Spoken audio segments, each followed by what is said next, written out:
We'll give Councillor Hamlin a minute to get here.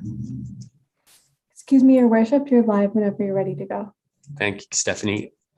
I'm just going to give Councillor Hamlin a minute, and when we hit 5, we'll get going.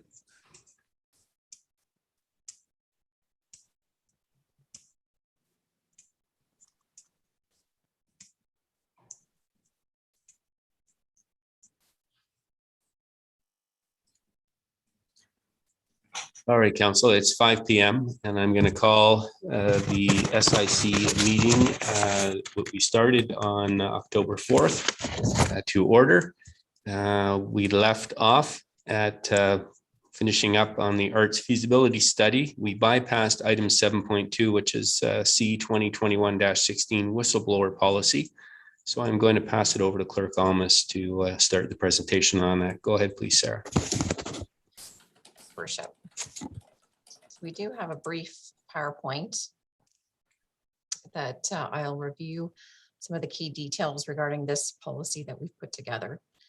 So our first slide, I'm just going to exit my full screen here. Perfect. So as a background, within phase 3 of the inquiry, the Collingwood Judicial Inquiry, during the interviews with the expert panelists, it was recommended that a whistleblower protection policy be established by the municipality. Although Associate Chief Justice Frank Morocco did not make a recommendation regarding the establishment of a whistleblower policy within the recommendations in the final report, a number of the recommendations address staff's ethical conduct and workplace harassment and intimidation issues. Staff believe that if a whistleblower policy existed at that time of the matters related to the judicial inquiry, that the unfortunate events may have been mitigated. I, being involved in the inquiry, would agree that myself and some of my colleagues could have benefited from such a policy at that time. The town of Collingwood supports a culture within the public sector that encourages employees and management to report significant and serious matters they believe may be unlawful, dangerous, or harmful to the public interest. This culture is critical to ensuring employees maintain the highest possible standards of honesty, openness, and accountability. Our next slide. So the key terminology, whistleblowing, is the disclosure by a person, and in this case, an employee in a government agency or private enterprise, to the public or to those in authority concerning mismanagement, corruption, illegality, or any other wrongdoing. The definition of wrongdoing as part of this proposed policy is any illegal or inappropriate actions that are contrary to the public interest and could include criminal or suspected criminal activity, fraud, theft, intentional or negligent use of public resources, falsification or alteration of corporate records or files, actions that create a danger to public health or safety, misuse of position for personal gain, financial irregularities, and breaches of employee codes of conduct or ethical behavior, and conflict of interest policies. Next slide is the terminology that's used with respect to reprisal. Reprisal is an action taken or threatened as a direct result of disclosing or being suspected of disclosing an allegation of wrongdoing, initiating or cooperating an investigation into an alleged wrongdoing, and it can include disciplinary measures, demotion, suspension, termination, intimidation or harassment, any punitive measure that adversely affects the employment or working conditions of the employee and directing or counseling someone to commit a reprisal. So we'll get into briefly the aspects of what this means. So what is a whistleblower policy? The policy does set out the process for reporting such wrongdoing and provides explicit protection to employees who submit such allegations in good faith from any reprisals by the employer. It's applicable when existing mechanisms are exhausted or there are no other options and anonymity is of paramount concern or the fear of reprisal. So currently we do have a complaints resolution policy, and that's generally how employees are directed to address any complaints they may have. However, if they do have any fear of reprisal and they request anonymity, this mechanism does exist. So again, the scope of this policy would apply to all Town of Collingwood employees. and it does not include complaints made about members of the public or elected officials, as there's other mechanisms to deal with those complaints. So when we developed this policy, we actually established an internal working group who met to, number one, review the importance of such a policy and the principles that we would want to embed in such a policy.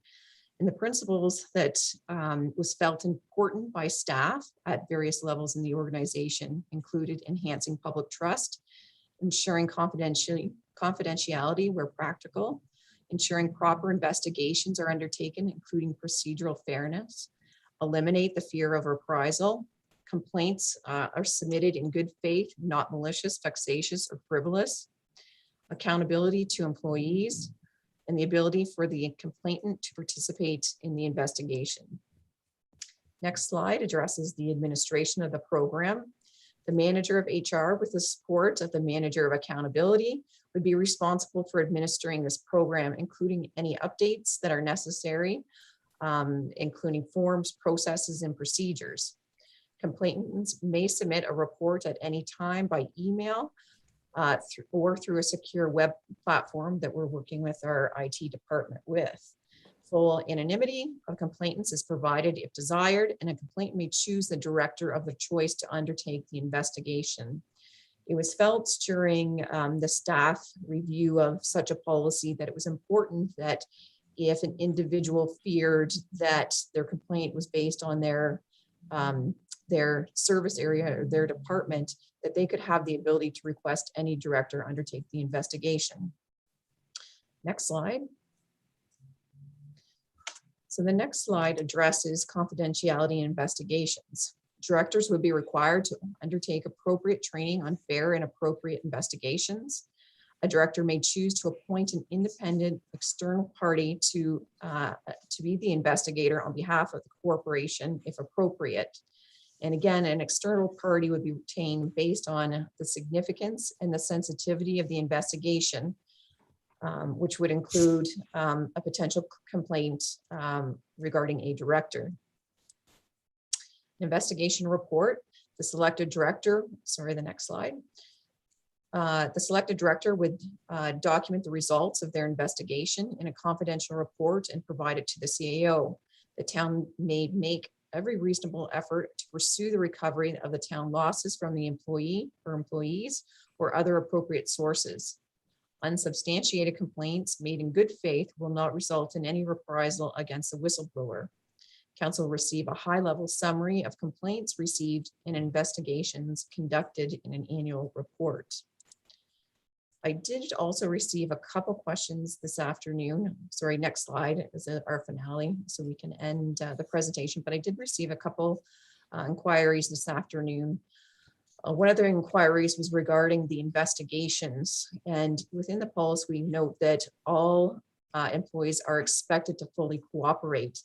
And it was asked why it says expected and why it is not mandatory. So my response is that we kept the investigation provision to be that employees are expected and to not use the word shall, because there may be sufficient information available to still undertake the investigation. Additionally, since the policy ensures the anonymity of the employee, there is no disciplinary action for an employee not fully cooperating in an investigation. Another question was regarding the annual reporting and if it could be required after an investigation took place. Well, this could be a recommendation should council choose to accept or amend the policy as presented this evening. My suggestion was at this point, we don't know if anybody in the corporation is experiencing any concern and how busy this program will be. So we are recommending an annual report. If something is of serious nature and determined that it does have some significant impact on public interest and is not based on an internal disciplinary action that needs to be required, the committee today could recommend the CIO report those instances to our Strategic Initiatives Committee as soon as practical after an investigation has been completed. And that is the completion of my report. CAO Skinner has her card up. Go ahead, Sonia. Thank you, Your Worship. Just one thing to add. The policy also covers the position of CAO, and should there be a whistleblowing complaint against the CAO, there's some provisions within the policy that would see an external third party or other resource available conduct an appropriate investigation. I just wanted to make sure that council was aware that all the members of the staff, including the directors and myself, are covered by the policy, knowing that anything could happen. And we want to make sure that Collingwood continues to be cutting edge and moving forward with accountability and transparency. Thank you. Thank you, Sonia. Clerk Almus, is there anyone in our audience that would like to speak to this report? There's not, Your Worship, this evening at this time. Okay, thank you. I'm going to read in the resolution, get it on the floor for council discussion. That staff report C 2021-16 whistleblower policy be received and the council approve the whistleblower policy as recommended herein. Can I get a mover and a seconder, please? Councillor Berman and Councillor Jeffrey. And I'll open the floor then to questions or comments from council. Councillor Jeffrey. Thank you very much for this excellent report. My one question is, do our senior staff and management sign off on a staff code of conduct currently? Would this build on that? Clerk Almus. Certainly, thank you, Your Worship. I'm sure that Executive Director Peg could also address this, but yes, it's part of our HR policy for all town staff. We have a code of ethics and a code of ethical behavior that is mandatory and requires compliance from all town staff.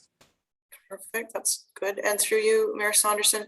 And then my other question is, given that we're dealing with some of the suggestions and recommendations out of the judicial inquiry and knowing there were malfeasance with a minimum of one senior staff with the potential of more, has that document been updated in terms of the reflection on the JI?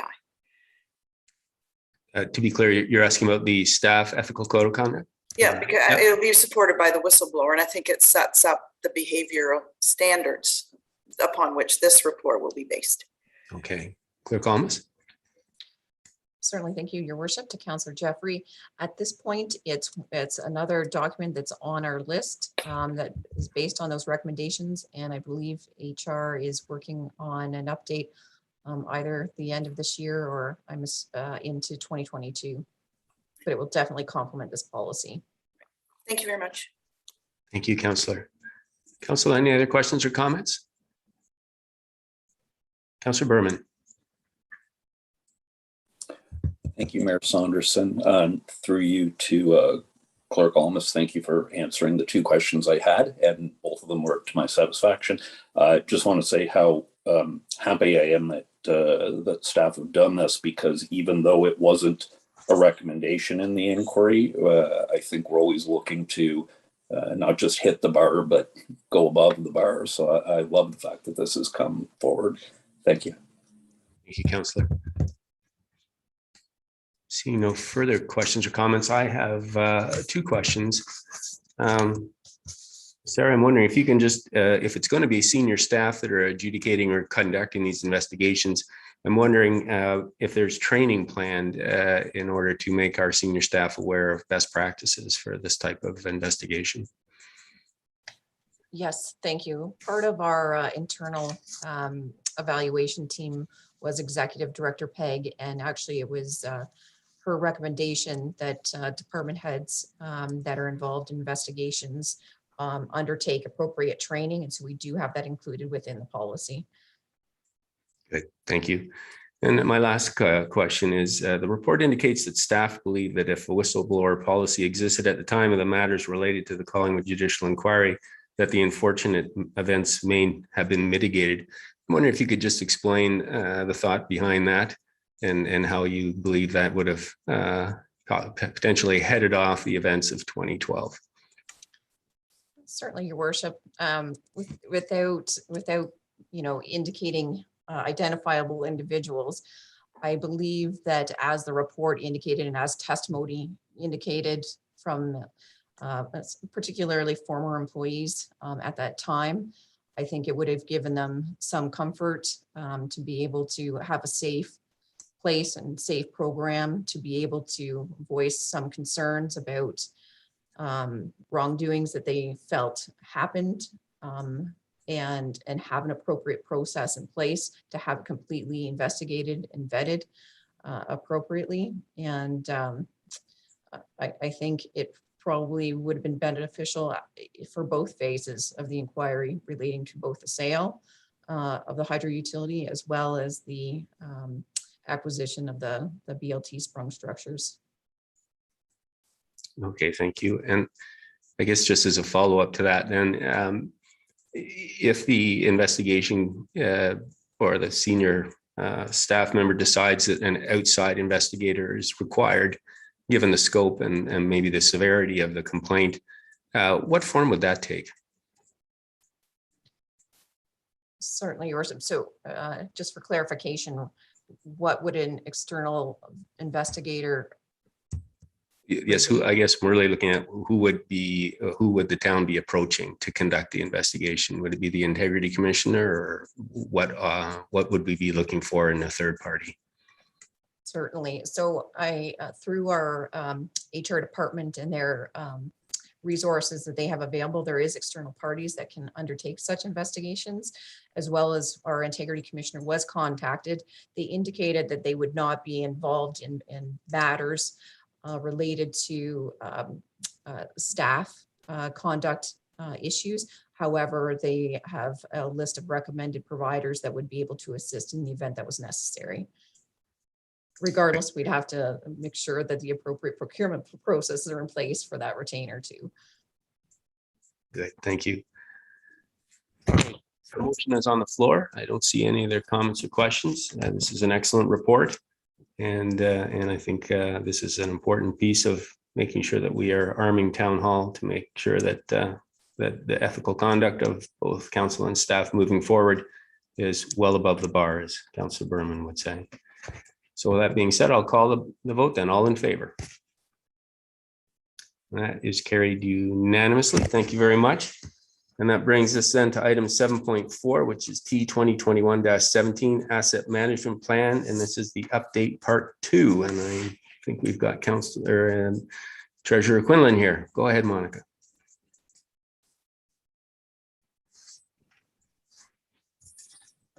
Thank you, Your Worship, and through you to members of committee.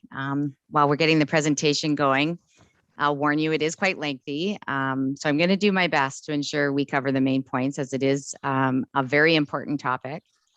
And I just want to remind Council what we're trying to accomplish, and that this is a work in progress still. This is a process that will continue to evolve over time.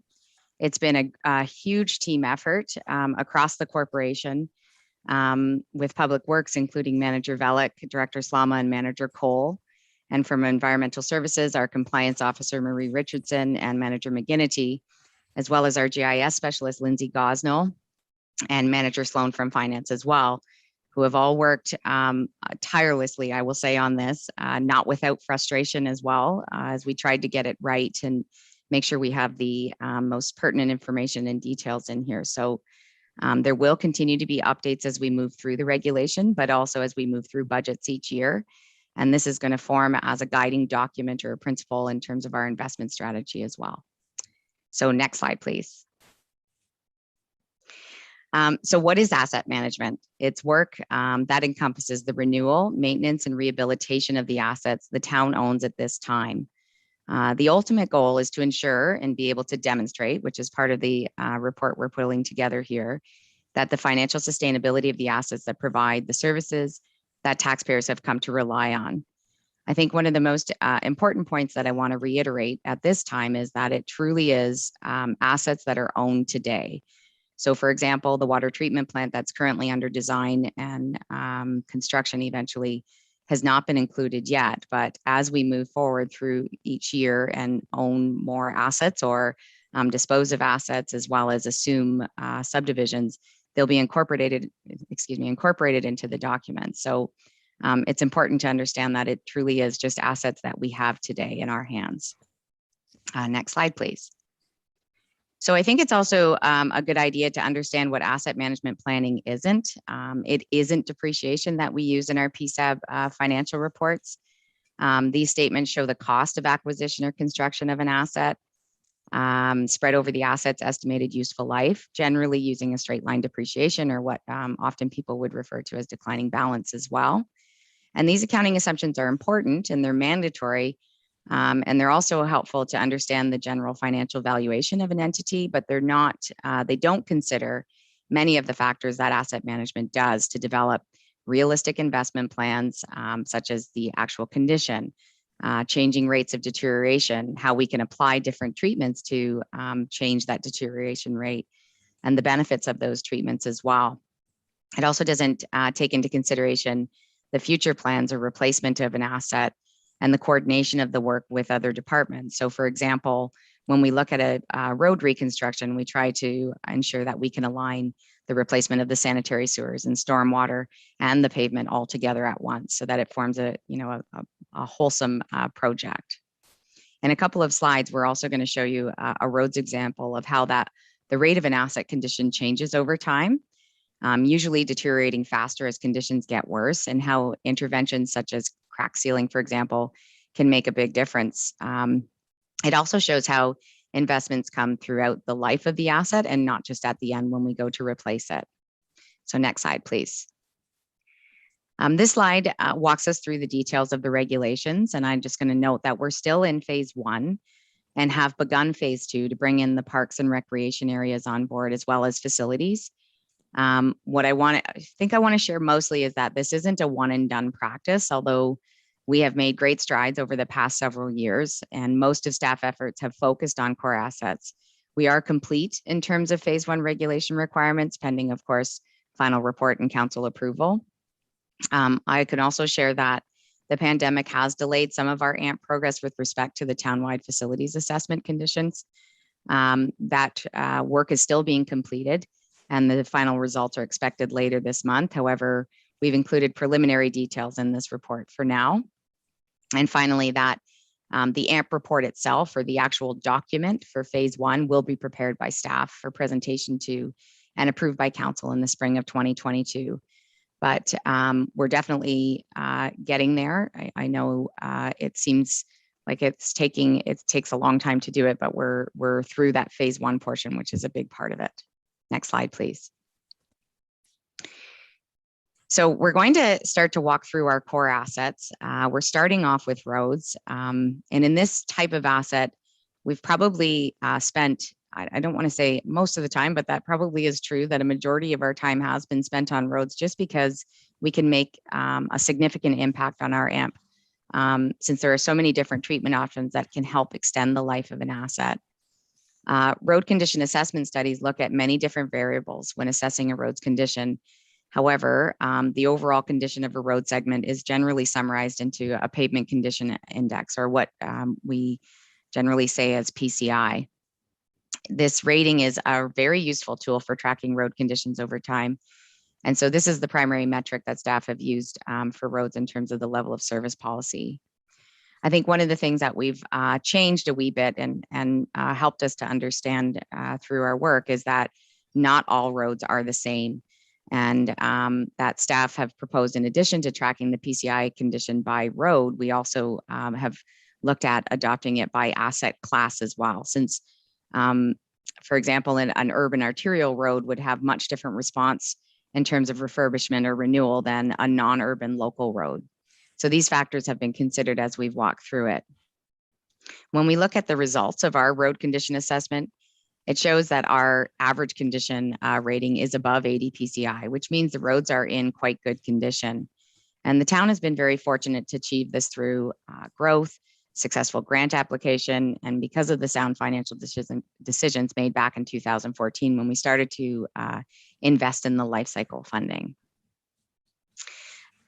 Again, over the last several months, staff have been focused on developing the appropriate treatments and reconstruction cycles to ensure the longevity of roads while maintaining the level of service, as well as matching the life cycle of the underground works.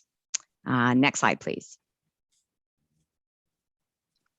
So based on the staff developed plan, we have incorporated 3 types of treatment applied at optimal times to maintain the condition at the road. At this time, staff have modeled the asset performance to do what we like to say are the right things at the right time, which means that the level of service for the different classes are maintained at or above 70 PCI over the next 60 years. This model also provides for a return on investment. And when we say return on investment, it's the asset value at the end of the planning period versus the asset value of doing nothing or not doing the asset management itself of just over 86 million. It also means a savings of $181 million that translates to savings by doing the right treatments rather than just waiting for reconstruction. Next slide, please. A key factor of true asset management is understanding how an asset performs and what type of treatments provide for the most optimal lifespan and lower costs since reconstruction is delayed significantly. The graph here shows the asset class low volume semi-urban, which covers about 44% of our roads, and how it will perform over the life by applying the treatments recommended. If we don't follow these and provide the optimal treatments, it results in a much lower level of service and almost 40 years less in asset life. This means that reconstruction will occur much earlier, resulting in greater costs over the asset life and depleted levels of service. When you're looking at the graph, this is what we call the profile of this particular road segment. The blue line represents what we call the normal profile of this asset type, with no treatment options being applied. However, based on the treatment plan that staff have developed, we're able to extend the useful life by over 30 years. And it results in a greater return on investment, as noted earlier, at the $86 million amount. Once we understand the life cycle of an asset and the appropriate treatment methods, we'll move into the financing details of how we achieve this. Again, staff have continued to review and refine the data in the roads inventory and all core assets with a more concerted effort in the past year and a half to meet the targets of the Ontario regulation. Next slide, please. While the focus of the AMP has been to plan and work through the details of the next 10 years, again, it's very imperative that as a municipality, we're concentrating on that overall lifespan. And you could see that in the slide previous to this one, where it shows how we can extend that life and essentially match up the life of a particular road segment to the underground works, which helps achieve some autonomy across departments. It's also extremely important to understand the investment needs and to meet the goal, and that helps us meet the goal of full asset management. So when we look at this graph here, it's showing all the treatment types, as we mentioned earlier: crack sealing, 2 types of shave and pave, one at 50 mil and another one at 100 mil, as well as reconstruction, and plots it across the 80 years of our asset segments. And when we look at that, it shows that the average investment is approximately $2.7 million per year. Next slide, please, sorry. The table on this slide shows the breakdown of the costs that are required over an 80-year lifespan. For example, the average amount needed each year is about $40,000 for the crack sealing. When it comes to the 2 types of resurfacing we just mentioned, it's $421,000 and $831,000 respectively. And finally, for reconstruction, it shows at $1.4 million each year. I think this initial $2.7 million is a great start. We still need to be concerned with inflationary increases, although they may be partly offset by appropriate investments with respect to the reserve funds, new treatments that we incorporate or gained efficiencies. We just want to make sure that it's clear that this is presented in 2021 dollars, and inflation essentially or eventually will have to come into play as well. Additionally, to reiterate that it's assets we own today. So as new infrastructure is added due to growth over time, it will also be added to the portfolio being renewed, and its life cycle costs will also affect the annual totals. So I go back to say again that our work here is not finished. The asset management plan is a living document that will continually be refined and updated so that future budgets accommodate the necessary investments. Next slide, please. So we're going to move into bridges here. The town owns and maintains 25 bridges and has a legislative requirement to conduct bridge studies every 2 years to assess condition and renewal of rehabilitation needs. These assessments are under the Ontario Structure Inspection Manual, or what we refer to as OSIM. And we use these reports and the recommendations to assess our level of service and our investment needs. Next slide, please. According to our latest OSIM report, and I'm sorry that the table on the right is a little bit small, the town bridges will require about $8.6 million in improvements over the next 10 years, or what we refer to as $860,000 per year. This is also a consistent investment amount when we look out over the longer term. Next slide, please. Moving on to environmental assets, we start with the water linear assets, or the underground infrastructure. This type of infrastructure, and it's good if I could say that word, can be challenging to assess. So more often than not, asset management plans use the age of an asset to determine their condition. The environmental services staff, or more specifically our compliance officer, Marie Richardson, was able to develop a tool that adds many more factors into the consideration of an asset. Essentially, a priority weighting tool was developed, which assigns a weighted value score to asset segments based on age, number of breaks per 100 meters, main depth, and pressure issues in order to identify the most critical renewal requirements. Next slide, please. This table illustrates the conditions as well as the age and replacement costs of each asset class. Over 70% of the town's inventory is 28 years or less and has an average condition rating of between 65 and 81 out of 100, or fair to very good. Coordination efforts between public works and environmental services is key, as well, and to ensure that priorities correspond at the right time. So as we worked through the roads, we mentioned earlier that we talked about a normal profile of a road would be in the neighborhood of 40 years, but we added the treatment types to try and ensure that we could extend the life to match what would be what we consider to be an average life cycle of the underground works at 80 years. So that work is will continue to be done. Next slide. So an overview of the full life cycle shows the annual investment for water linear assets only required to be at 1.34 million per year. Again, as mentioned previously in the roads financing strategy, it's critical that we start making consistent contributions to the reserve funds for those future growing liability as assets reach the end of their useful life. You'll note on this graph that you can see the median line, or the dotted line that runs across. That is the 1.34 million that we're saying we require for per year. But in fact, the big spending doesn't really happen for another 34 or 35 years. Again, in order to make sure we have those funds available to us and we're doing the right things, starting with those investments now will make a big difference in the future. Next slide, please. So we're going to move on to water vertical assets, which is also key to this plan. A reminder that we're still awaiting the results of our facility assessment. So at this time, all of these condition ratings are based on age.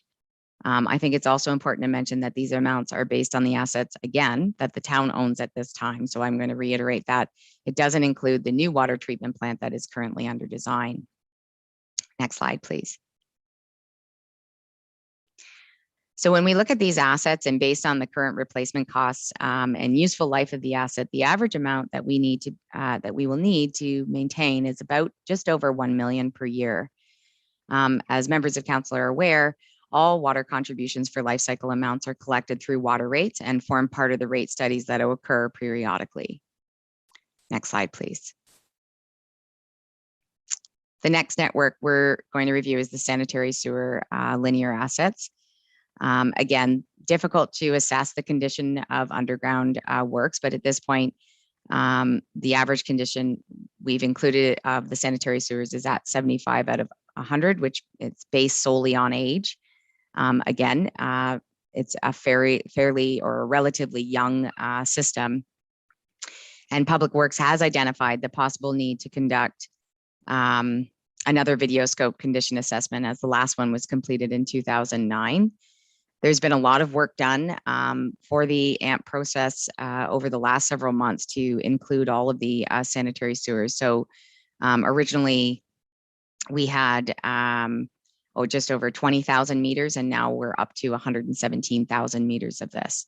So it's quite a big difference compared to the previous results. And the system has benefited greatly from the commitment of the ongoing sanitary renewal program that's been going on for about 10 years now. Next slide, please. So from a financing perspective, again, over a full life cycle, the annual investment requirements have also been consistent with further revisions and refinement of the MP at approximately 700,000 each year.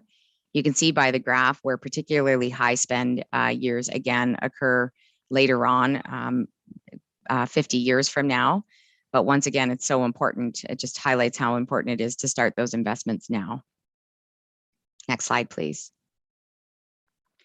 Moving on to the sanitary vertical assets. Again, the work or the time that we've spent on this is solely based on age as we await for those condition assessments. Much of the wastewater treatment facilities are nearing the end of their original estimated useful life. However, these facilities are being impacted more so by growth, with a major expansion project being planned to start in 2026 with an estimated cost of about 67 million.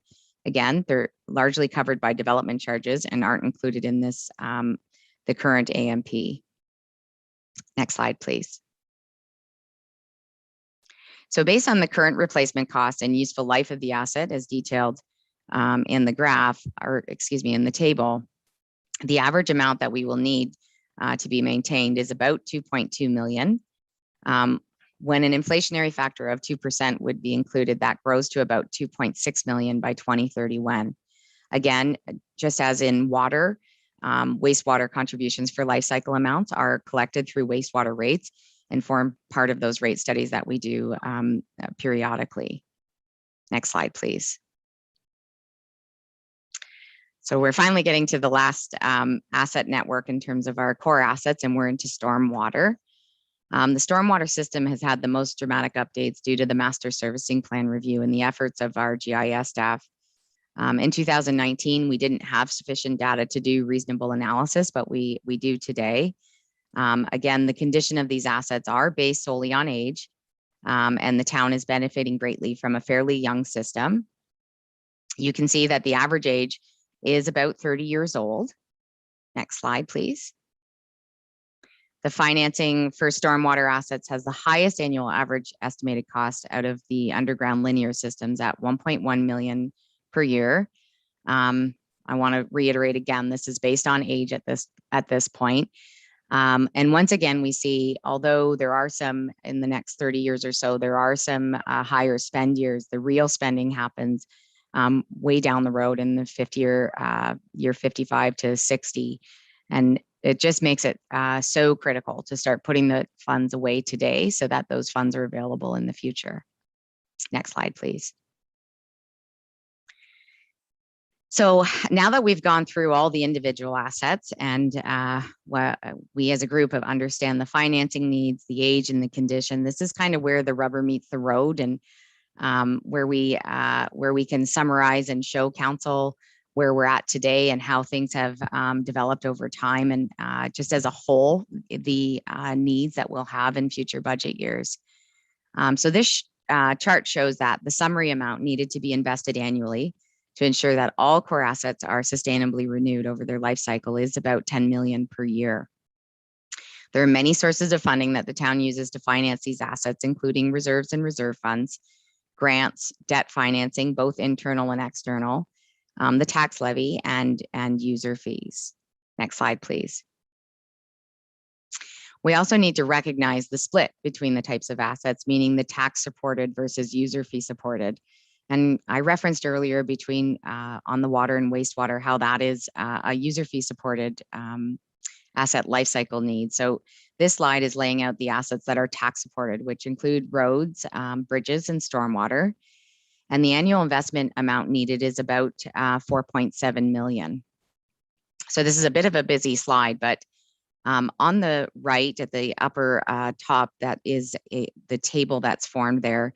It shows a breakdown of the type of funding and sort of what's been contributed over the last several years in terms of the annual budget. So with the 4.7 million, if you look at the funding that we've received or incorporated into the budget over the last several years, on average, the contributions that members of council have assigned to life cycle have been about 2.2 million. We've received 900,000 per year in OSIF funding, and we've allocated about half of our federal gas tax money to these types of assets at 315,000. And then, of course, within our operational budget, we do have amounts for crack sealing and shave and pave and things like that we've incorporated here as well. And over the last several years, that's been in the neighborhood of about 350,000. So once we reduce all of these things that we're, I guess, already doing, it means we end up with a financing gap of just under $1 million or 922,000. I think, we're probably all wondering, so what do we do and how do we take care of this? And if we look at go to the next slide, please. There are options available. And it's not uncommon, meaning we're really not alone. We've seen this over the last several years. Both the province and the federal governments, recognize this too, and have often meant that grant programs are directed towards this. So I've listed 3 options that we're currently looking at and feel are viable options. Again, trying to keep in mind the gap, but also ensuring affordability. So there are 3 options we've looked at are adding small increases to the special capital levy over the next several years. We're also looking at, as old debt expires, using that tax levy component to create either a future debt reserve or additional contributions to the life cycle funds. And third or last that we have here is slowly increase the contribution to the life cycle reserve, meaning that 2.2 million slowly increases over time as well. Next slide, please. What we've looked at here, if we combined all 3 options, as I noted above, over the next 5 years, there could be small impacts to the tax rate up to about 2.25% or 2.5%, but it provides for really big changes to the reserves required. And means, as we talked earlier, as we saw, so many of our projects are pushed out over the next 20 to 30 years. We can really build the life cycle reserve fund by just adding those small amounts again over the next 5 years. Again, debt financing would also need to be considered, both internal and external, borrowing from ourselves or external borrowing and extending that beyond IO if necessary. Next slide, please. So finally, this is my last slide. We've also reached the environmental services or the user fee supported assets. We look at these separately because, of course, they do not impact the tax rate. We did see individually how each of these network of assets were analyzed, but altogether the total at this time for the investment is about $5.3 million. Again, similar types of funding options with the exception of tax levy cannot be used here. But the funding gap here has been identified at about 750,000. Again, I'll note that the time frame required for spending is about 30 years out. So there is time to build these reserves through updated water rate studies as we move towards minding that gap as well. And I think that's it. So I'll turn it back to you, Your Worship. Thank you, Monica. Sarah, do we have anyone from our gallery that would like to comment on this report? Not at this time, Your Worship. Thank you. So I'll read the resolution in, and then we'll have discussion amongst council. And the resolution reads that staff report T 2021-17 Asset Management Plan Update Part 2 be received, and that council directs staff to include the AMP findings in the 2022 budget process. Can I get a mover and a seconder, please? Councillor Berman, Councillor Doherty. And I will open the floor then to questions or comments, council.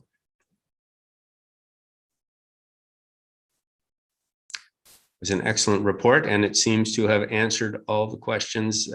This is a huge undertaking, and I want to thank you, Monica, and your staff and all involved from Public Works and our water and wastewater departments. This is a big undertaking, and I think the report really was very explanatory. So with that being said, then I'm going to call the vote. All in favor? That is carried unanimously. Thank you very much. And this brings us to item 7.5 T 2021-18, significant 2022 preliminary operating budget requests. And I will pass it back to you, Treasurer Quinlan. Thank you, Your Worship. And through you to members of committee, we do have a short presentation here. As members of council are aware, the 2022 budget work is well underway. And this is the second step of the overall plan staff discussed with members of council back at the September 7th SIC meeting. Next slide, please. Just as a reminder, staff brought forward a report at the last meeting outlining the economic indicators where the CPI was at 3.5%. Today, as of the August numbers, it's at 3.9%. And the NRB CPI was at 7.7%. We also laid out the tax levy amounts along with the tax rates experienced over the last several years. And you can see by the table that with respect to this time, the tax rate has continually decreased. Next slide. I think what's most important and what members of the public like to understand is what it meant as a typical household. So we've translated those tax rate changes to a typical household that would be assessed in 2019 at $319,000. The tax rate from 2018 to 2019 decreased to save the taxpayers about $46. If you look at the 2020 amount, we did increase it slightly because of the assessed value to $327. So there was a slight increase of $11 in the overall amount, but not due to the tax rate increasing, but rather the assessment base. And as we know, in 2021, that assessment base maintained itself. So it did decrease back down by just about $4. But if we look at over these 3 years as a decrease overall, there's about $39 in savings for a typical home. Next slide. So just reiterating what we brought up at the last SIC, staff also outlined the pressures that are on the 2022 budget, which include updated AMP plan for core assets, which we just presented, affordable housing task force requests, potential impacts of the ICBL, increasing CPI rates, which is not just a pressure for town, but a pressure for everyone, ongoing COVID-19 and variants and their impact on the town operations, and the market review of the salary grid, which is to come forward in early November. At its meeting on September 7th, council provided a guideline of a 1% tax levy increase to be incorporated. Next slide, please. I think what we're trying to accomplish with this presentation is more of a discussion guideline to start, the questions and discussions that members of council can incorporate into, that members of staff can incorporate into the overall budget. And right now, what we've included as unavoidable increases are noting nearly 2 million, and the major ones are listed below. They do take into consideration some of the things we discussed at the September 7th SIC. But for example, we have the salary step increases and the cost of living in the amount of around $750,000. An increased cost for employee benefits at $338,000. Digester rehabilitation, this is U-Deserve fee supported. The business accelerator, the salary market review, which will be coming in early November. Insurance premiums have increased quite significantly as well. And then we do have offsets where as we lay out the investment strategy and update the investment plans, we do expect that investment income will increase in 2022. And we've removed the expenses that were previously budgeted for the judicial inquiry. Next slide, please. So for total discretionary increases provided prioritized by staff under growth and service enhancements, we have about 619,000 in terms of the total increases that have been included. They were measured on their application to the community-based strategic plan, as well as the master plans that are in place for the town. As we mentioned before, we did have a series of workshops that included both department heads and managers and reviewed these items as they relate to the plans we just discussed, but also had some time to rate them by each manager and department head from unimportant to very important. Additionally, we also incorporated continuous improvements, and those were included and evaluated. Next slide, please. Prioritization of these projects also considered the 1% planning scenario set out by council.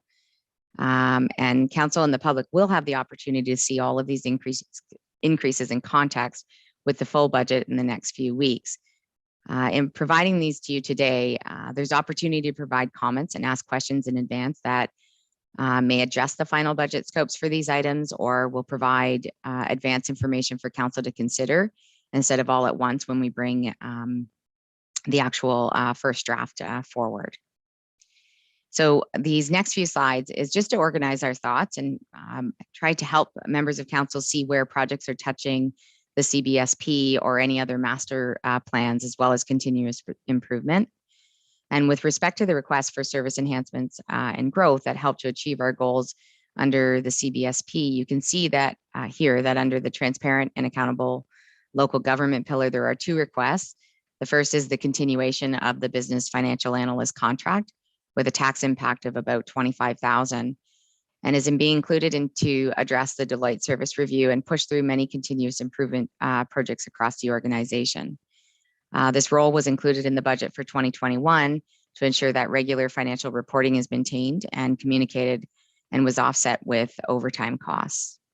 The second is the communication coordinator position with a tax impact of 80,000. There is a need to ensure our communication program is strategic and aligned with the CBSP and other guiding documents, as well as has the capacity to implement communication programs aligned with key messages, departmental strategies, and projects. Under the goal of revitalized world-class waterfront, there is a public realm plan to enhance the waterfront master plan and connections. And finally, under the support and manage growth and prosperity pillar, we have the development review engineer, which at this point is included at only 50% recovery through engineering fees. However, that amount could be increased. This position would be involved with developments from initiation to completion, review of planning applications, engineering design submissions, management of agreements, including on-site supervision and assumption processes. Next slide, please. So in addition to the requests that help support the community-based strategic plan and bring those goals to fruition, the town is evolving and working to continuously improve processes and services, many of which came through the Deloitte service review. And these were also categorized to help provide understanding of the requests. Additional details are included in the staff report, but happy to answer questions once we get there. Next slide, please. Oh, that's my last slide. Thank you. Thank you, Monica. I'll look to the clerk to see if we have anyone from the audience that would like to comment on this.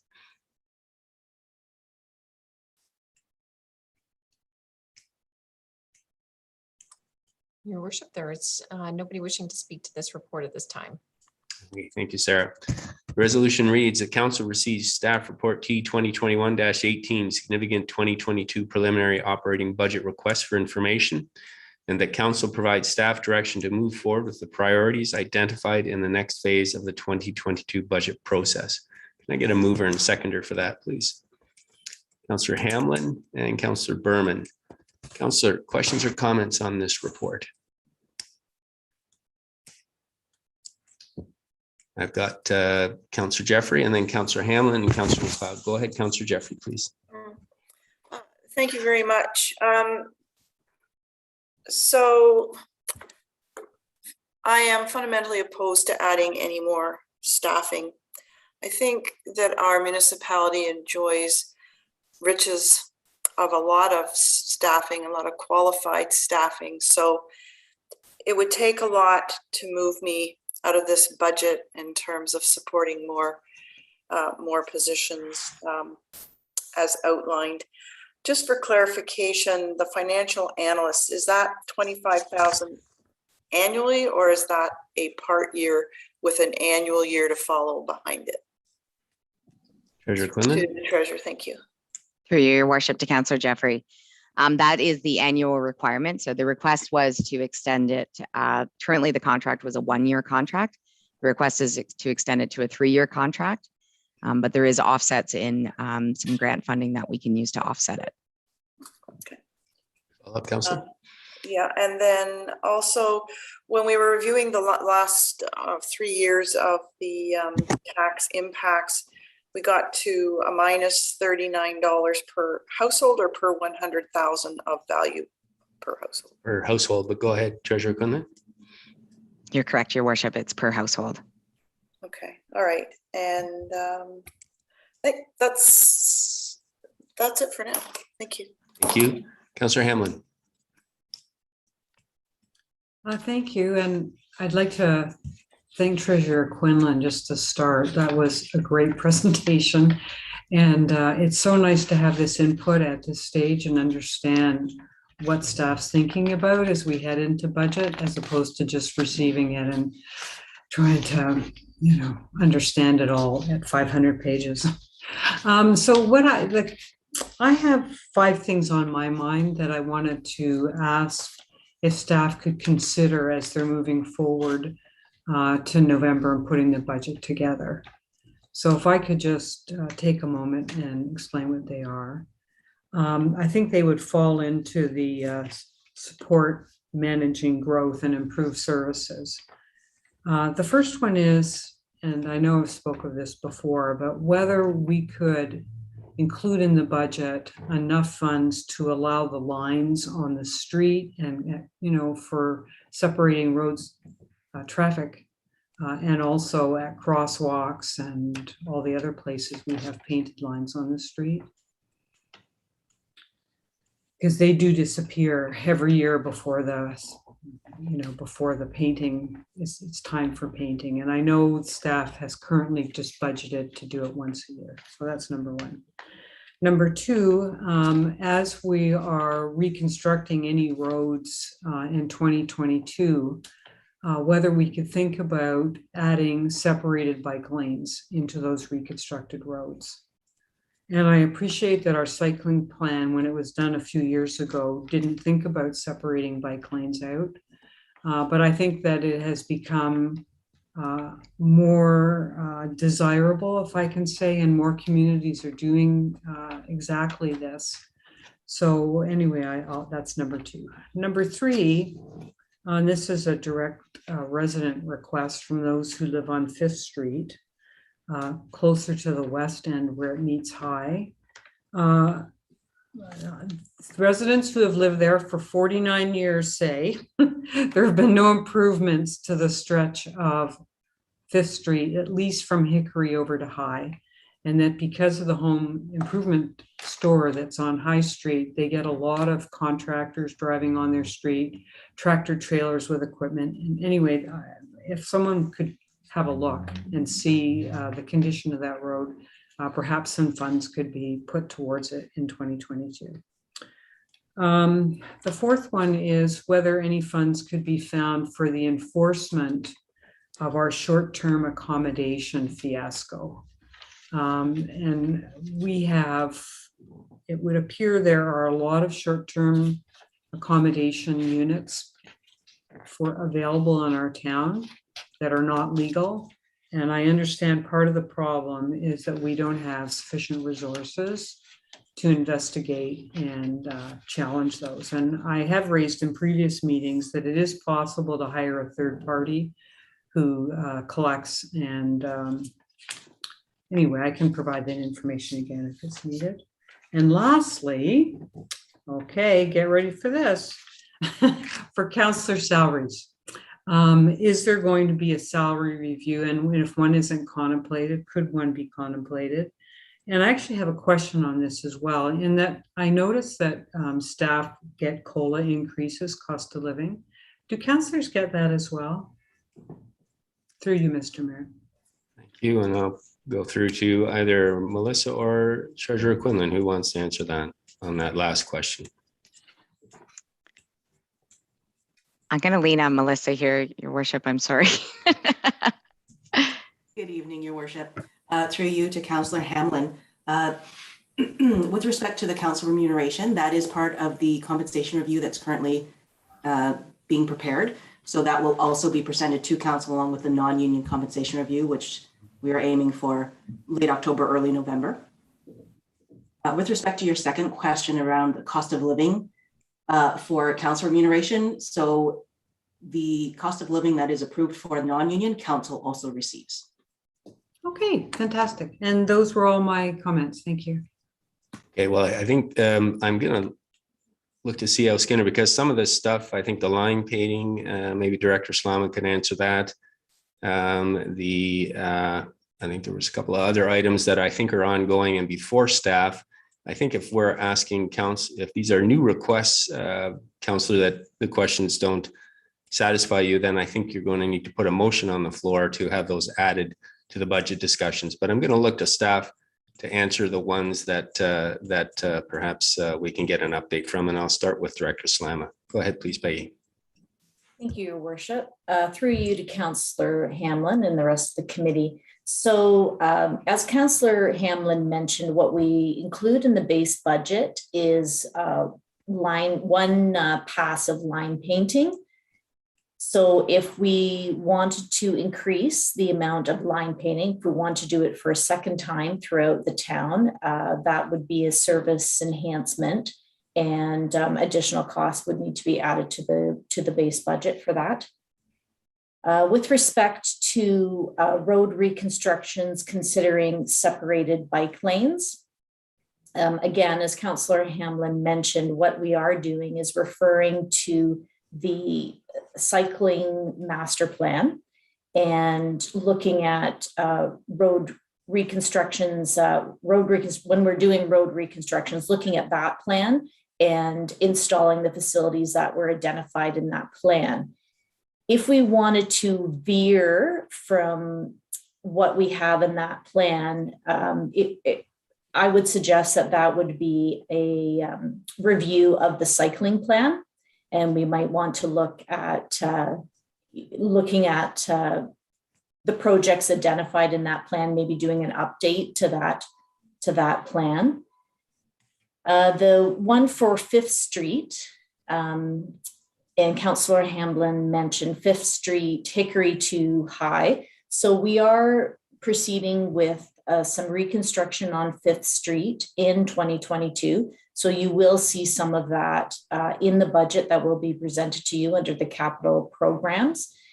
It is not all the way to High Street, but one portion will be identified, which is the worst at this time. When we look at the condition, and also has poor drainage. And so those are some aspects that will be improving. The road condition, the drainage, we'll be looking at sanitary and water, of course, at the same time when we're in that area working on that project, and also continuity of the sidewalks. And I think those are my items, Your Worship. All right. Thank you, Director Slama. So if those items don't address your concerns adequately, then Councillor Hamlin, you'll need to put a motion on the table if you would like to add those items to the budget discussions. Yes, thank you, Mr. Mayor. Could I also have follow-up questions on what Director Slama has just explained? Go ahead. Thank you. With respect to the last one, the 5th Road reconstruction on the other parts, not to High Street, and you mentioned sidewalks in particular. I think a real concern of that community is having sidewalks all the way to High. Is that something that will be undertaken in the current work in 2022? Director Slama. So through Your Worship to Councillor Hamlin, we will be redoing or in some sections adding sidewalk where there is, my recollection, there's a block or half a block that does not have sidewalk currently in the identified extent of the project. So we will be working within those limits of the project. But it is not Hickory to Hume Street. And some of the other blocks on that street already do have sidewalk. And one last follow-up on the Fifth Street question. Go ahead. When would the department be looking at the Hickory to High Street component? Would that be something for a future year? Like have you got it in a plan? Thank you. Through you, Mr. Mayor. Yes, through you, Your Worship.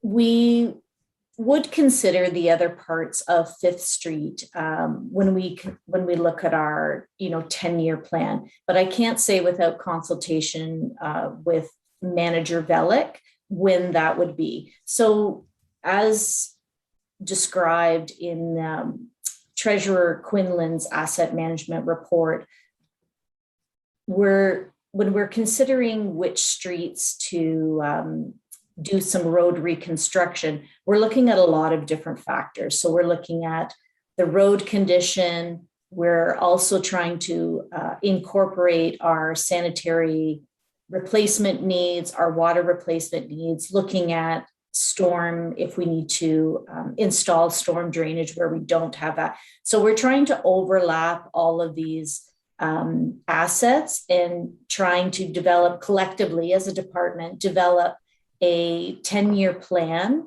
that better prioritizes. So without consultation with Manager Velick, I can't speak to how we're rating the condition of the other blocks within Fifth Street. So I can't say yes or no that it would be included in our 10-year plan right now.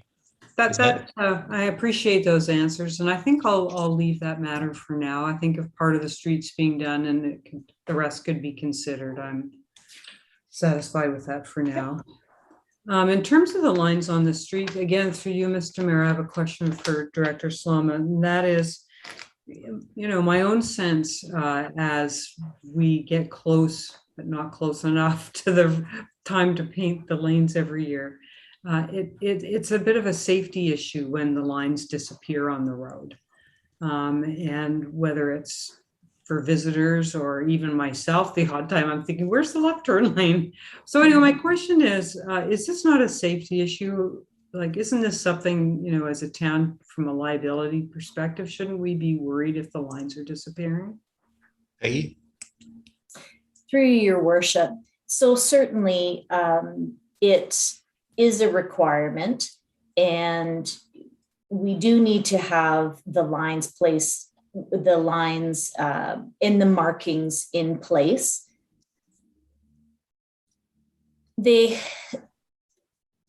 I guess I struggle a little bit to answer the question as because we are using materials that have been approved. And it is common that the lines will wear in areas, and they'll wear in some areas greater than other areas. I guess I should maybe refer or defer to Manager Cole for a more complete answer. So maybe I could provide that when this item comes back up for discussion at council in a couple of weeks. Thank you, Peggy. Councillor Dorr, do you have your card up? Is it on this specific issue? Yes, it is in generally on this matter. And I'll start by saying I have no concern about the specific requests that Councillor Hammond has outlined here. However, I anticipate that we would be being provided an overview from every department as to all the major work that would be envisioned for the 2022 budget.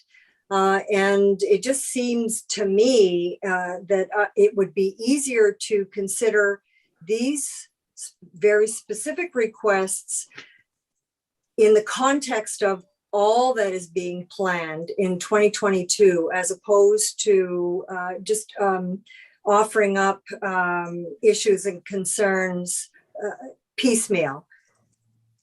If I'm explaining myself well enough, I just, I want to see what staff have planned before I start asking them for more or different. Yes, and I take your comments. This is a high-level discussion, and as I take the report, what staff are doing is bringing forward a number of the service enhancements and continuous improvement enhancements that they will be bringing forward in the context of the budget discussions to give us warning before we get into the budget discussions. Councillor Hamlin has raised some other points, and I'm going to look maybe to Clerk Almus or CAO Skinner to get a sense of what would be the best, or what staff are anticipating when council would get into having input in terms of additional expenses. And I'll look to CAO Skinner. Thank you, Your Worship. And I expect potentially the treasurer may have comments, and potentially the clerk procedurally. What we took as the internal cutoff to really look at priorities that we were putting on the horizon for council today were individual initiatives that were over new money, looking at $20,000 or more that we couldn't fund internally. We looked at any staffing proposed change so that it would be put forward promptly. And we also looked at anything that had been a resolution of council that we were asked to bring forward. So just as a rule of thumb, the things that you see in front of you today were of generally those orders of magnitude and would be generally the types of input that would be quite helpful for us should we be given a heads up about potential changes today. I don't know if the treasurer from a magnitude perspective or the clerk from a procedural perspective may also have comments that would be helpful. Thank you. Thank you, Sonia. I'll look first to Monica. Go ahead, treasurer. Thank you, Your Worship. Yeah, I think CAO Skinner's covered pretty much everything that we discussed. I guess from a procedural standpoint, I'll look to the clerk for that, but I feel like you've covered everything that we talked about. Thank you. Sarah? Thank you, Your Worship. Procedurally then, based on the recommendation where it provides that council gives direction to staff to move forward with the priorities identified as presented this evening that were part of the 2022 budget process. If there's additional items, they would require an amendment, should you want them addressed at this time. Otherwise, as Councillor Doherty had indicated as well, she would like to, members of council may be interested in seeing the document in full, but if there's some priorities right now that staff can start investigating costs on, it might be appropriate to do amendments. Okay, thank you for that. And I guess if I'm going to go back to either Treasurer Quinlan or CAO Skinner, at what point in the budgeting process were you looking for input from council in terms of additional items? Go ahead, Treasurer. Thank you, Your Worship. I think part of this meeting, we anticipated that there would be things that would come forward at this point if there were things that you felt that we were missing or hadn't addressed. The intention is that the end of October or early November, the first draft of the budget will come in place. And of course, I think, at that point, there'll still be the opportunity to adjust drafts after that. But the idea was if there were some glaring items that council felt today that really should be incorporated, then some discussions could occur. However, again, the first draft will come forward. So you'll see it in context, either I believe November 4th is what we're looking at for the date now. And there will be time after that. But I suppose part of the discussion that we'd like to do is that once we bring that draft, that we're able to start to go out to public consultation as well, so that the public has time to look at it too prior to any other updates. So I feel like if we can, the sooner the better, but All right, good. That's helpful. Thank you. with that being said, then, Councillor Hamlin, are there specific items then that you would like to bring forward today?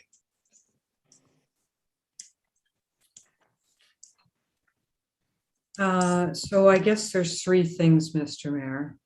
One is the question of us having a second line painting during the year so that they never disappear from the road surface. The second would be some inclusion of a separated bike lanes, and perhaps staff could even think of it as a pilot project. And the third thing is funds to allow for our town to enforce our bylaw concerning short-term accommodation. And on that last point, I'm going to look to staff because I thought we sent that back for further consideration, the short-term accommodations report. I'm just wondering what the status of that is. And I see Treasurer Quinlan has her hand up. So go ahead, Monica. I do. Thank you, Your Worship. So the short-term accommodation study or contract is included in the 2021 budget. So at this point, we're not sure exactly what will come out of that. The work has not been completed yet. And I suppose at some point, once the information is brought forward, that there could be things that like, I don't know, increased time or increased staffing. I'm not sure what will come out of that. But that will be, addressed as we sort of get the results of that study. I don't think we have enough information yet to know what should be or could be included in 2022 yet. Okay, thank you. Councillor Hamlin. Thank you, Mr. Mayor. I understand what our treasurer has explained in terms of a report coming forward. I know we had a report before about licensing of our short-term accommodation, and I think we sent that back for another look. Excuse me, which is what I presume the study is that's going on now. But in the interim, short-term accommodations are happening and in homes where the tenants are changing every weekend, and it is bothering some of our residents. So this is what, and I've got no idea what it would cost to enforce this. I just feel that we could do more and that we're not doing enough. And I don't really know if we need more staff, if we need one of these services that comes in and takes it through and they pay themselves through the fines. So there'll actually be no cost. But I just feel this is an important issue that I think all of council's heard about from our residents over the years.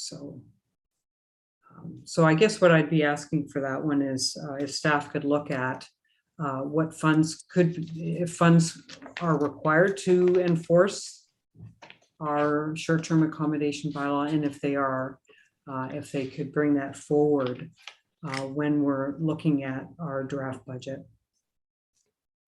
Okay. So, Treasurer Quinlan, you had your hand up. Go ahead. Sorry, I did forget to mention, and thank you, CAO Skinner, for reminding me, there is the licensing officer as well that was included in 2021 to help with this short-term accommodation issue. Again, I think until we know what the right steps are, it would be very difficult for staff to include something in 2022 at this point, but certainly. All right, thank you. So you've got the three items and I'll look for a seconder. Councillor Comey. And is there any question or comment on this? Councillor Doherty, you had your card up. Yes, I'm feeling a little frustrated because staff are asking for glaring omissions, but I don't have a context to make a decision. I don't even know what the plan is by department. And I would feel much better equipped if I were to be able to see a work plan from every department that is the backup for 2022, and then be able to assess where the glaring needs are and where we are generally heading in what council sees as the right direction. Right. Okay. So council, this is a preliminary budget discussion. No items are being approved or rejected. What council staff has brought for us today is basically a heads up on what additional items they're forecasting for the upcoming budget discussions on top of our day-to-day and program-oriented budget. They're just giving us a heads up of what are going to be the increases, discretionary and non-discretionary, that they foresee. We're starting our budget discussions, and if we want to have this done in the context of the overall budget, then I would suggest it would be appropriate to defer this motion so that we have everything before us. If there's something that we're absolutely adamant about that we want to see added to it right now without having seen anything else in the budget, then this would be the opportunity for that. But absent that, I think it's best left for the full contextual discussion to understand what our budget constraints are, and then we can weigh how to measure the need that we would like it added. So that would be my comments. And I know CAO Skinner had her hand up, so I'll ask her. No, you're good, Sonia? Thank you. I agree with the context you just set. Thank you. Thank you, CAO. Councillor Hamlin, you had your hand up. Does that assist? Are you prepared to defer? Yes, I didn't think we'd be voting on these matters that I've raised tonight. I had took the context of the report to be, if there's any items that are on council's mind, they should bring them forward because the draft budget would be put together by the 1st of November. So it was in that context I brought these forward to say, could you please think about these and add them to the list? So, you know, I think that's exactly what should happen as you've outlined, Mr. Mayor. Thank you. Okay, thank you for that. Are there any other questions or comments? I've got, sorry, I have Councillor McLeod. I had you, and now I have Councillor Comey as well. Go ahead, Councillor McLeod. Thank you. I would like to add my support as a comment to the concept of separated bike lanes. I think that having experienced them in other cities or other municipalities, I think that they are a great idea. And I know Councillor Hamlin and I have discussed them in offline conversations. I'm curious actually about the COLA, and forgive me if it's right there on page 4 or something and I missed it. What is the COLA that we're thinking of for our staff? Treasurer Quinlan. At this point, through you, Your Worship, to Councillor McLeod, we have set it at 1.5%. Okay. Thank you. I'm just I do believe that our staff deserves COLA. At the same time, I am so conscious right now of all the people who working minimum wage got a 10-cent increase this week from the province, and anyway, I will leave that with you. Yeah, I find it a tiny bit odious that we have 57 members of the town staff on the sunshine list, and minimum wage workers in this town who got a 10-cent raise, and we're thinking of 1.5% increases for those workers on the town payroll. So anyway, thank you. That's all I have to say on that. Thank you, Councillor. Councillor Comey. Thank you, Mr. Mayor. Through you, I think I'm directing this comment both to Director Culver and perhaps Director Slama. The comment I'll offer is I hope both of you are working or speaking together to have a look at the budget request that came from our Trails Committee. They really took the time to put together what I think was a thoughtful presentation without taking up too much time. I mean, I'm sure you've seen it. There's 5 crosswalk or crossing improvement recommendations they've made.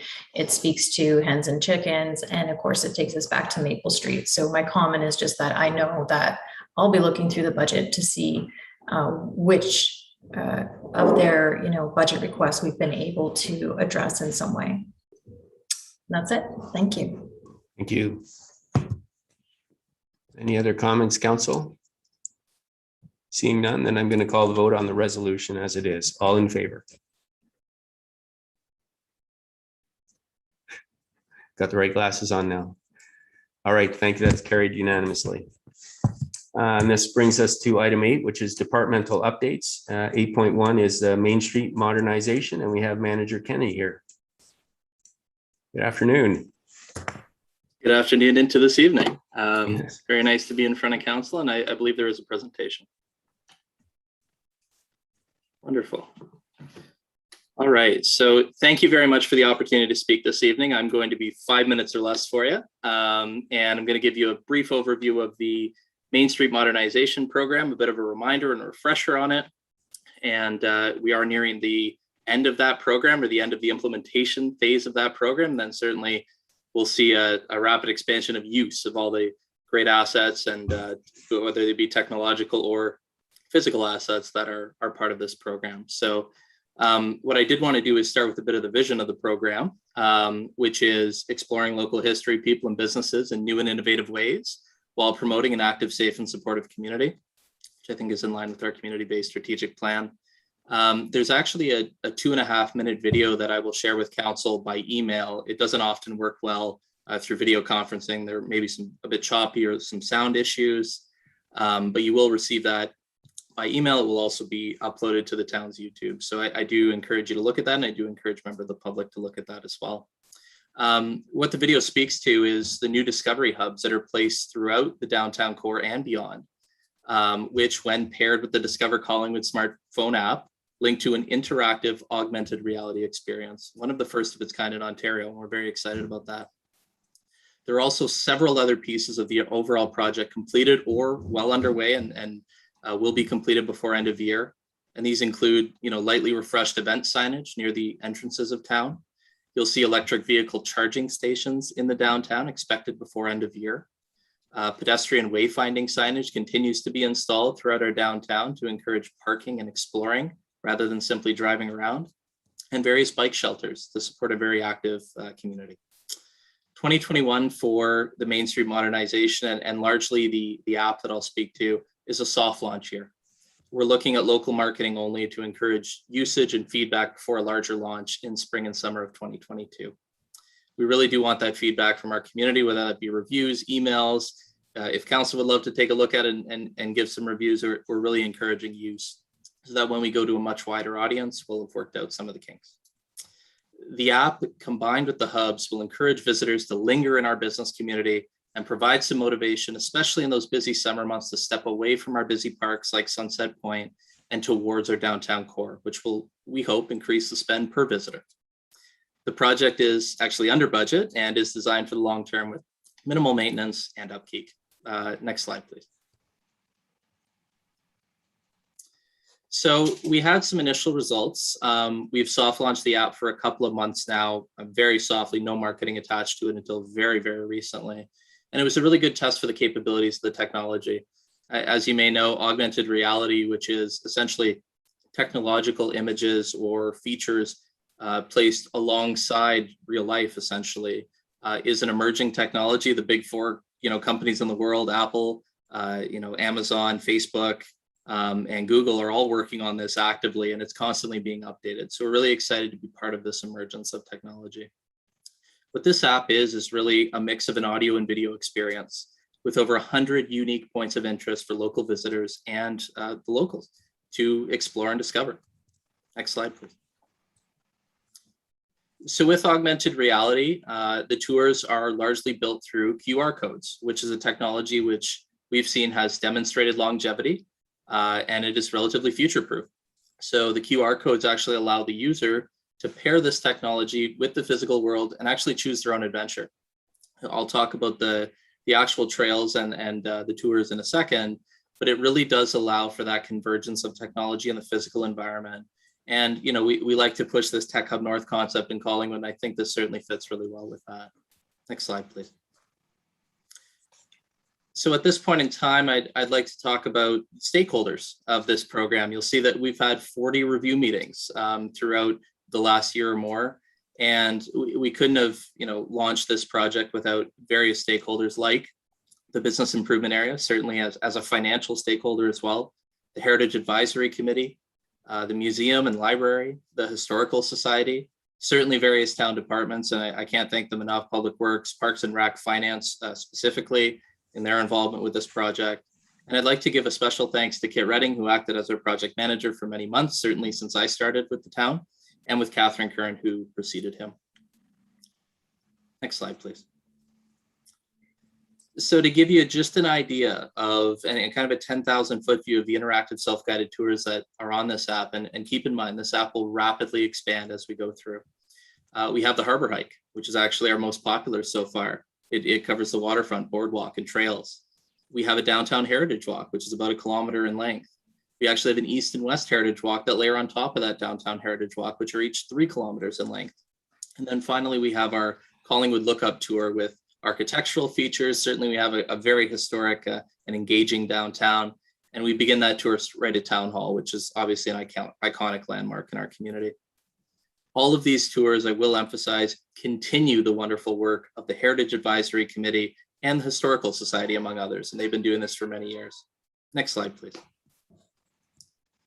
So in order to close it, I did say it would be quick. The app does act as the centerpiece of this project, and it connects technology, that physical space, as I've talked about, and it helps to animate our downtown. It really, the goal here is to allow people to linger in our downtown, not just come to Collingwood and yes, enjoy our wonderful parks, our world-class parks and our world-class natural features, but we do want them to spend money in our community as well, a bit selfishly in economic development. So we want them to linger in our downtown. We want them to pass shops they may not have passed before, or stop in at the cafe or have lunch and dinner in our community, instead of, the sort of full car, empty car concept where, a visitor may come with a full car and then at the end of the day leave with an empty car. Users can access the app using their Android or iOS devices today. The augmented reality features will come to Android later this year, but if you have an Apple device, you can use that today. And we look forward to the feedback of the community, council, and others as it evolves over time. And really, what we think we've found is an incredibly innovative and engaging visitor experience enhanced by augmented reality, something that is very, very unique for communities. Some communities have engaged in this in the past, but they've never developed their own app for it. They've never integrated, parking and electric vehicle charging stations as kind of a catch-all for visitors and even for locals that are exploring new things in their own community. And we certainly have an influx of new people coming in. Nobody's done it in quite this way. So certainly a lot of vision there, a lot of different unique elements that we're bringing together. And at this point, I'll end the presentation, ask for any questions or comments if you have any. Thank you. Thank you for that, Manager Kenny. That's an exciting update, and I look forward to downloading that app and taking a few tours. Council, any questions or comments? Go ahead, Councillor McLeod. Thanks. I'm one of the 160 people who downloaded it. And, and I quite like it, although I think that there are far more flower pot houses that could definitely be highlighted. I'm wondering how often you're planning to refresh or add to the tours, etc. Through you, Mr. Mayor. Go ahead, Director. Manager Kenny. Thank you very much for the question. So we are looking at essentially annual or less or more frequent refreshes. So actually we're putting a process in place right now, for example, where community groups or even internal town departments could come forward and say, we're running an event this weekend, or we're running an event a month from now. And how do we engage our tourists, our locals in the app experience, which we may be able to send push notifications or, things that really utilize the technology to allow people to engage with this app. And you'll see things like, for example, when the electric vehicle charging stations come on board, those will be added to the app. We're waiting, for example, for something that's called an API from our parking app right now. And essentially what it does is help integrate apps together. And we can then layer our parking. They can't pay for parking necessarily, but they can know where the parking is in the Discover Collingwood app. So there's definitely opportunities to update as we go. We'll certainly be working with our BIA, our heritage folks, to update the app as often as we can. Thank you. And as a follow-up through you, Mr. Mayor, I'm wondering, this may not be in your bailiwick. However, is there a plan to provide more Wi-Fi downtown and around the town? I mean, currently we can I believe we can sign into Wi-Fi at the library and at the arena, but I don't know that we can, that there's Collingwood Wi-Fi walking down the street. Or is there, and I don't know about it.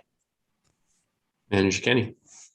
I will actually defer that. I do not know the answer of future plans for public Wi-Fi.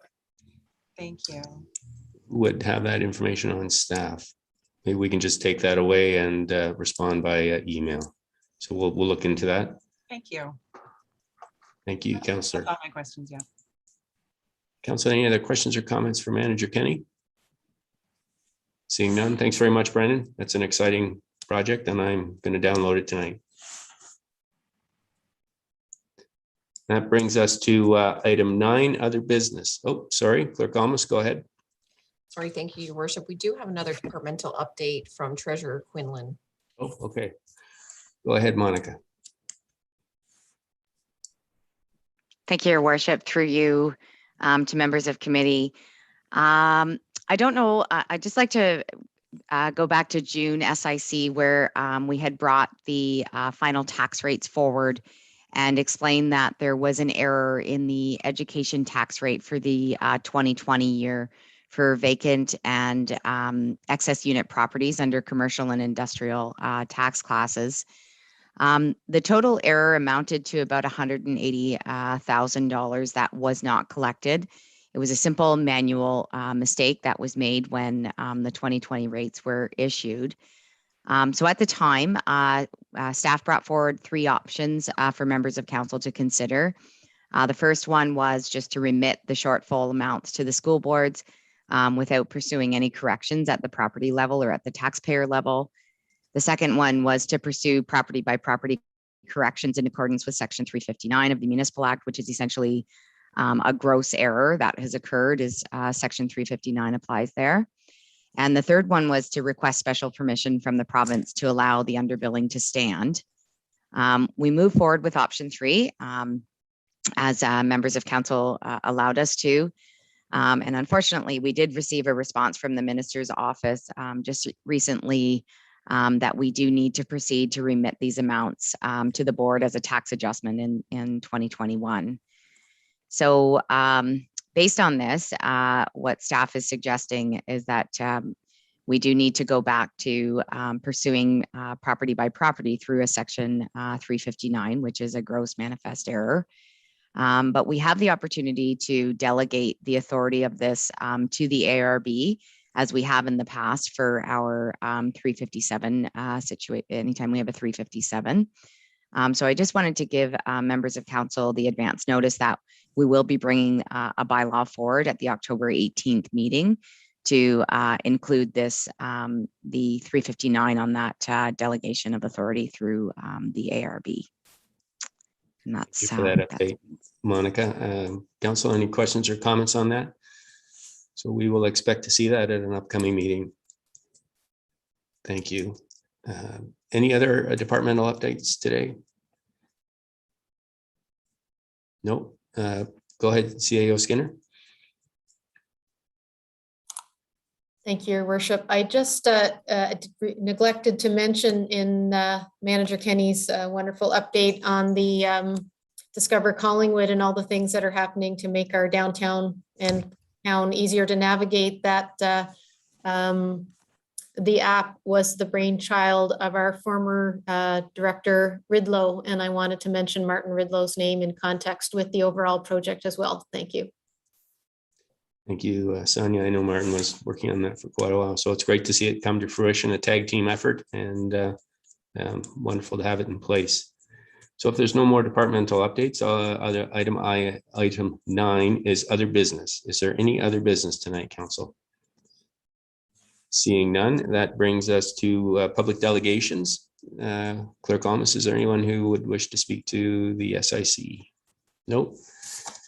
That being the case, then we come to an adjournment, and I'll look for a motion to adjourn. Councillor McLeod, all in favor? That is carried. Thank you. And we have concluded that meeting in 2 parts. Thank you very much, everyone. Have a good night.